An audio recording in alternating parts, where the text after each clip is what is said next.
They thought they'd crushed me, assumed I'd fade into nothing. They were dead wrong. I'm Jake, 29, a small-town Ohio kid who poured 5 years into a sneaker brand, turning it from a social media nobody into a cultural giant. But Vanessa, my marketing director, saw my ideas as a threat and decided I didn't belong. She tried to erase me, steal my dream. Curious how I flipped the script? You're about to find out. I stood there in the conference room on the 32nd floor, the glittering Manhattan skyline bleeding through the frosted glass. No one said a word. My throat tightened, and my tie suddenly felt like a noose. Across the table, Vanessa, the marketing director, smiled with the precision of a blade. "Jake," she said, her voice flat and sharp, "your ideas are outdated. We're moving forward with the campaign. Without you." She smirked. "You're out, Jake." At 6 p.m., I heard her whisper to Greg. I don't remember the faces of the others in the room, just hers.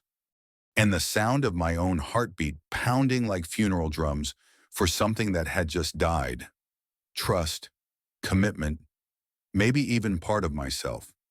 5 years. I gave this brand 5 years. I watched it grow from a forgettable name on social media to a cultural force. I was the one who doubled our Instagram engagement in 12 months. Nights blurred in my Brooklyn apartment. I sketched storyboards on napkins, cold coffee and takeout boxes piled up. I dreamed of the day I'd lead a multi-million-dollar sneaker campaign, partnered with a rising sports star. And now, just like that, it was gone. Not because I wasn't good enough, but because I wasn't political enough. Vanessa picked Greg, a guy who'd been here less than a year, but knew exactly how to flatter her in meetings and laugh at all the right moments. I didn't have to ask to know the truth. They'd been planning this. Every move planned, every step calculated. I was just an obstacle they needed to quietly remove. I didn't argue, didn't beg. I just nodded, took the fountain pen from my shirt pocket, the one my dad gave me on my last birthday, and slid it back into its case like closing a chapter. The conference room door clicked shut behind me, but inside, something else had just clicked open. Something quiet, burning, and furious. I walked back to my small apartment in Brooklyn. Rusty, the scruffy shelter dog I adopted 2 years ago, curled up beside me as if he could sense the storm I carried. I poured myself a glass of cheap bourbon, the same kind my dad used to drink after long days in his repair shop back in Ohio. One sip, bitter and grounding. My laptop screen lit up with campaign files, design drafts, research notes, all the evidence of my unpaid overtime, of passion poured into pixels. I clicked through each slide. Each idea, now stolen, would soon carry someone else's name. Greg's. Under Vanessa's glowing approval, the betrayal stung deeper than I expected. It wasn't just losing a project. It was being stabbed by the very system I believed in.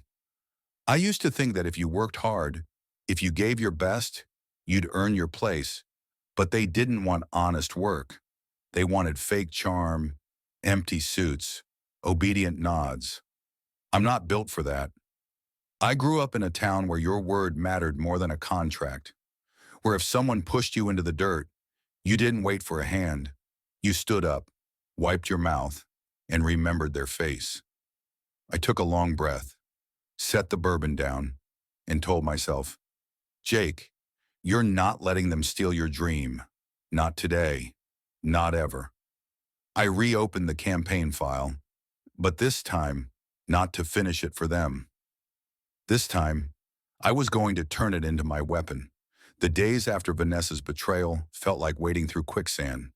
Every morning, I dragged myself to our midtown office, past the sleek open-plan desks where interns laughed over oat milk lattes, and the air smelled of ambition and overpriced cologne.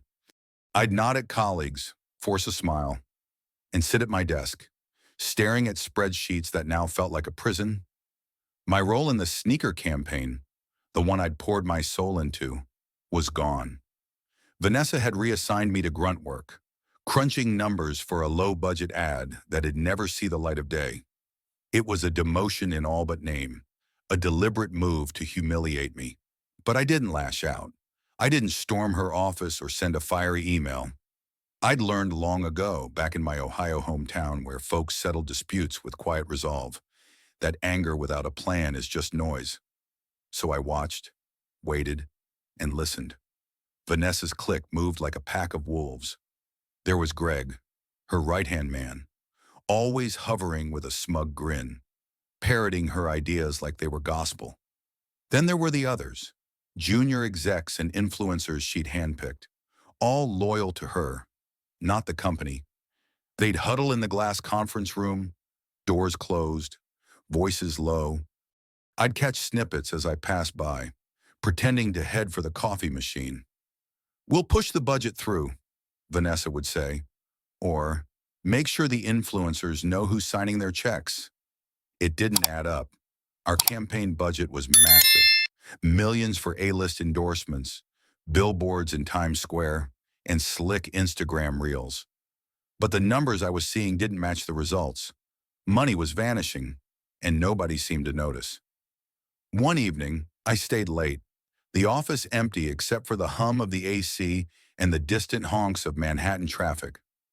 Rusty was waiting at home, probably chewing his squeaky toy to death, but I couldn't leave yet. I'd started digging into the campaign's financials, something Vanessa assumed I'd never touch. That's when I found it, an invoice for $200,000 to an influencer agency I'd never heard of, signed off by Vanessa herself. The agency's website was a ghost, stock photos, no contact info, registered to a P.O. box in Delaware. I cross-checked it against our vendor list.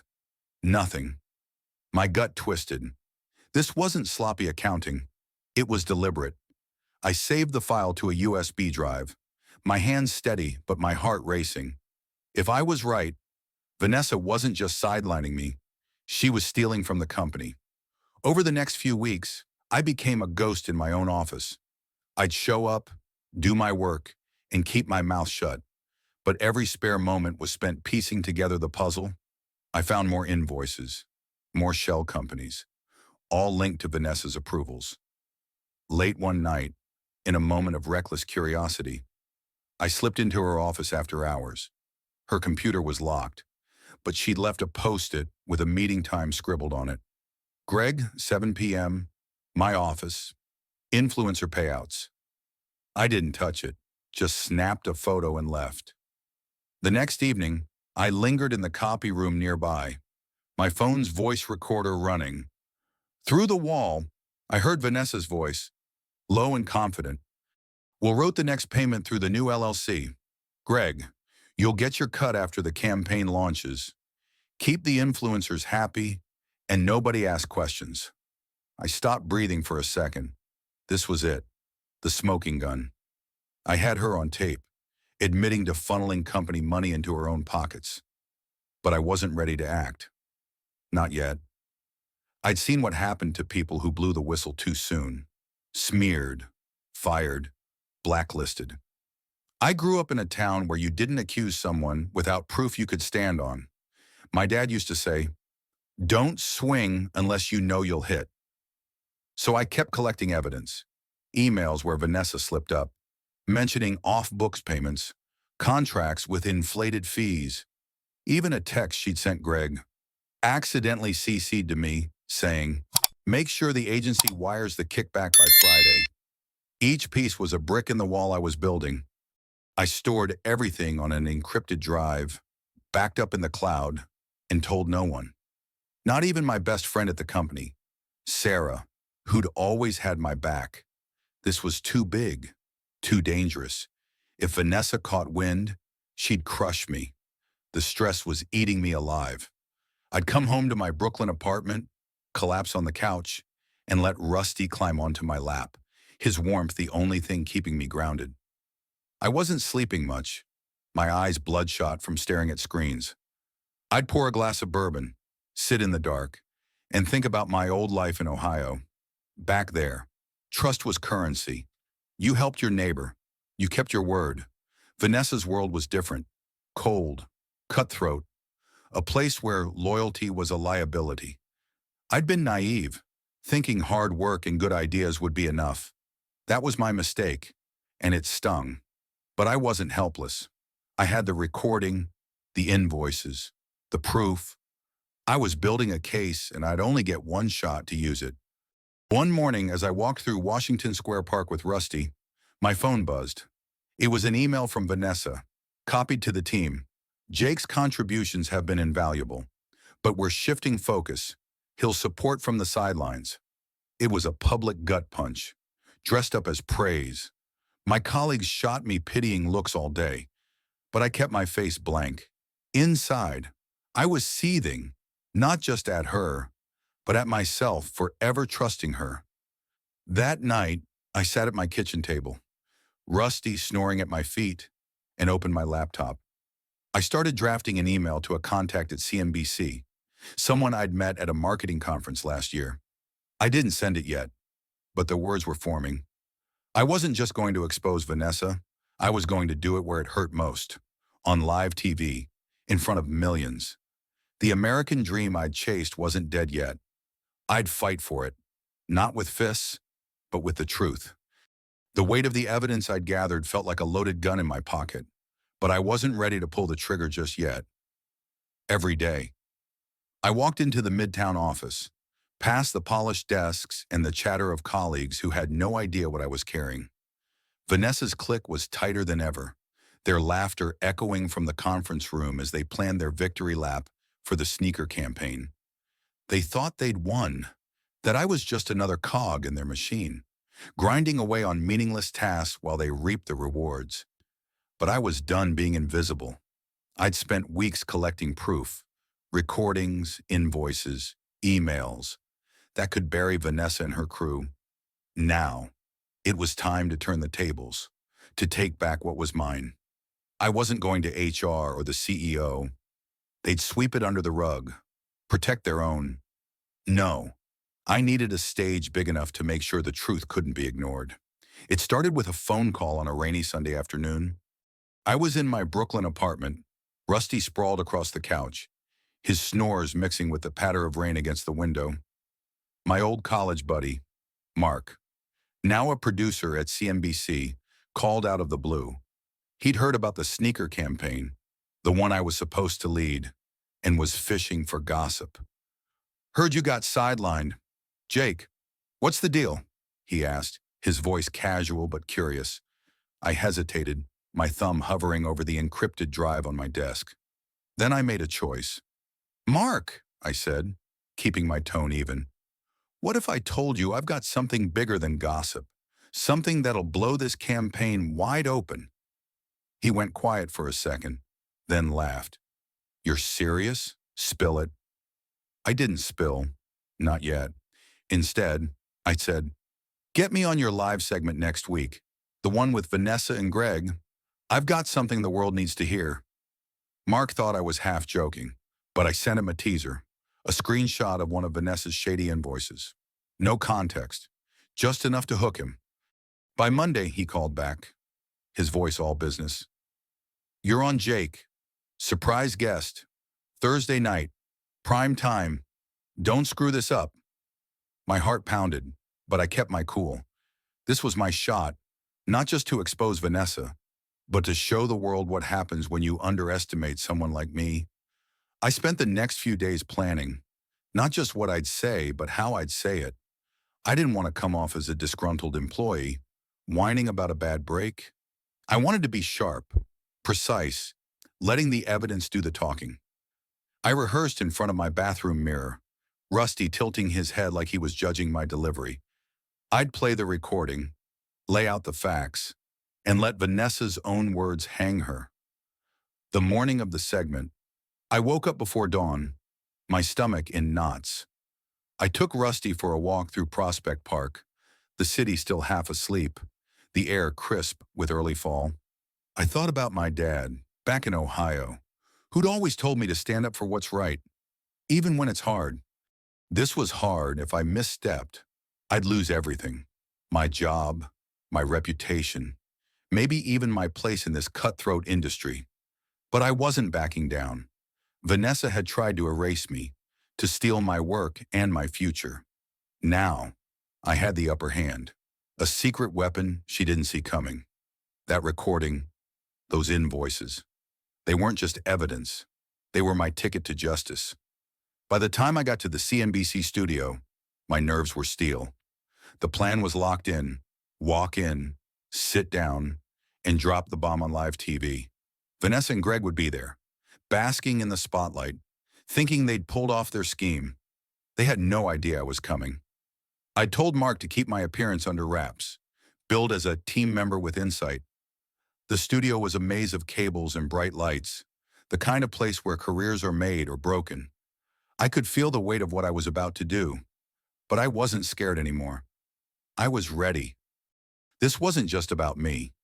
It was about every person who'd ever been pushed aside, betrayed, told their dreams didn't matter. I was done playing by Vanessa's rules. It was time to rewrite the game. The CNBC studio felt like a pressure cooker as I stepped onto the set, the glare of the lights hot against my skin. My pulse thrummed in my ears, but my face was a mask of calm. Vanessa and Greg were already seated, all polished smiles and tailored suits, basking in the glow of what they thought was their moment. The host, Tom, a veteran with a voice that could sell ice to penguins, was chatting them up about the sneaker campaign, hyping it as the next big thing in retail. The audience, a mix of industry insiders and curious viewers, watched from the shadows. Nobody knew what was coming.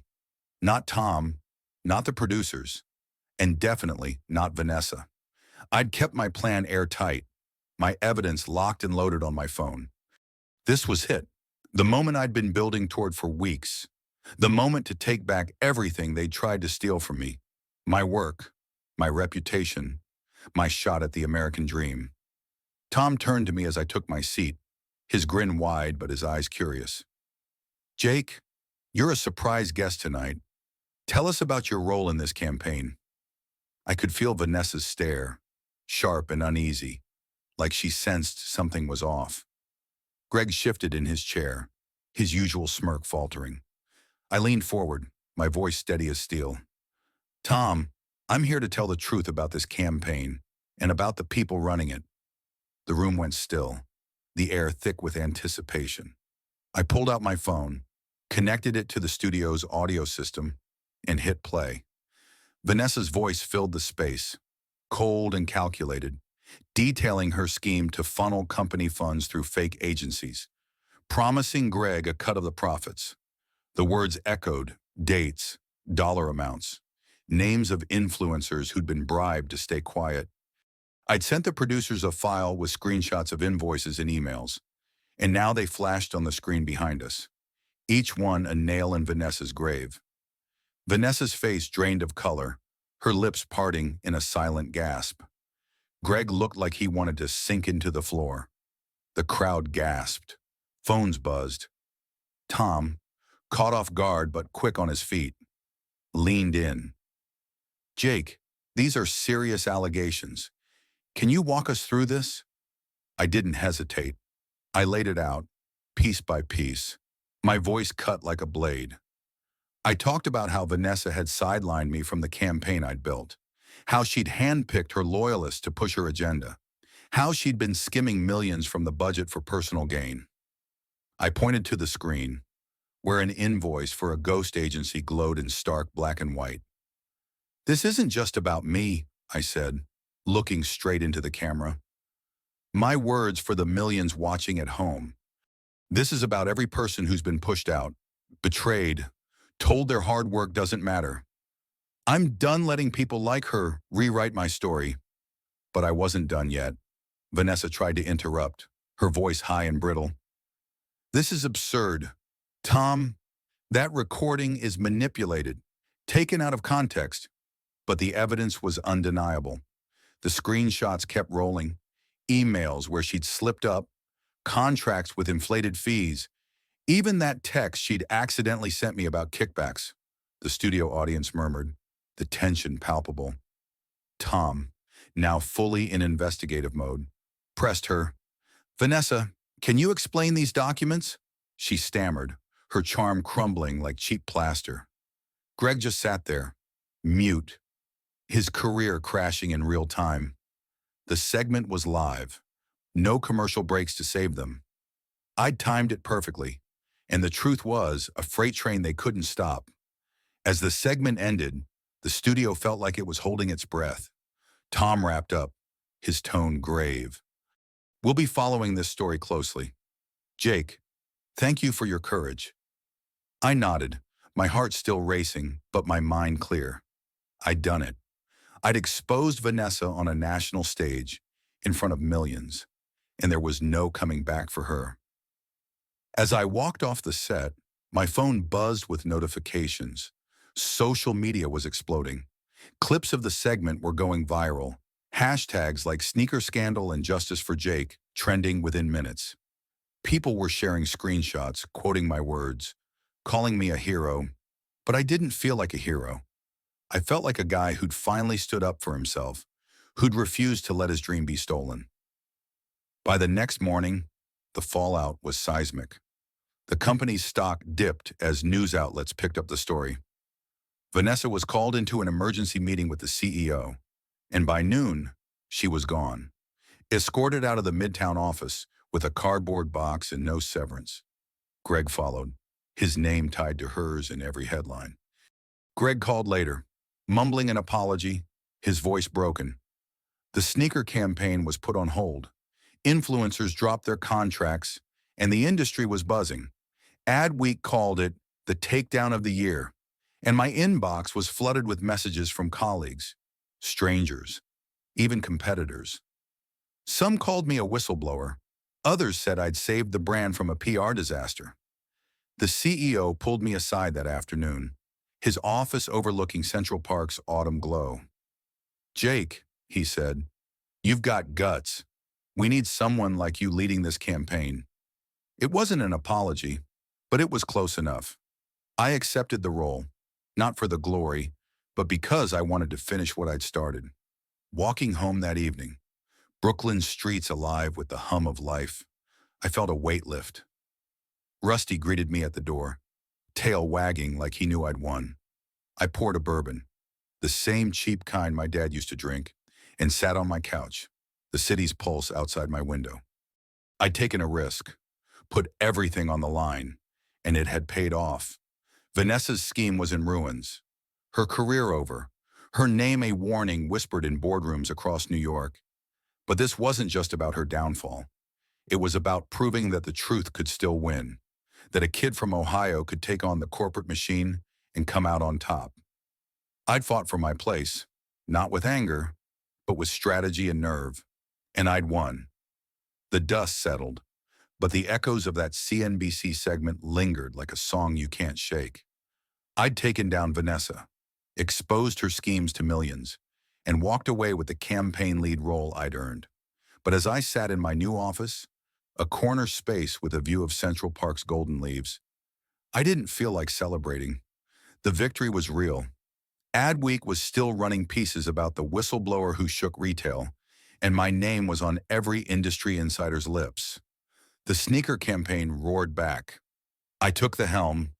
It would redefine the brand. Yet, something felt hollow. The scars of betrayal don't fade with a promotion. In that Midtown boardroom, I learned something. Vanessa's smug face taught me. The corporate game wasn't my endgame. I wanted something real, something that felt like the Ohio evenings when my dad and I would sit on the porch, talking about life over cheap bourbon. So I started planning my exit, not a dramatic one, but a quiet step toward a life I could call my own. I took a job with a smaller agency, one focused on ethical branding, based out of upstate New York. It wasn't Manhattan's glitz, but it was honest work, the kind that didn't make me feel like I was selling my soul. I moved to a town near the Hudson River, where the air smelled of pine and the streets were quiet enough to hear your own thoughts. The Hudson sparkled. My new life began. Rusty loved it, chasing squirrels through the yard like he was young again. I'd sit on my new porch, sipping coffee, and think about how far I'd come. I wasn't perfect. I'd trusted Vanessa too long. Ignored the warning signs because I wanted to believe in the team. That was my mistake. And it taught me to trust my gut, but it also taught me something bigger. You're stronger than you think. When someone tries to take what's yours, your work, your dream, your voice, you don't have to scream or fight dirty. You just need the truth and the courage to use it. One night, scrolling through X, I saw a post from a young woman in Chicago.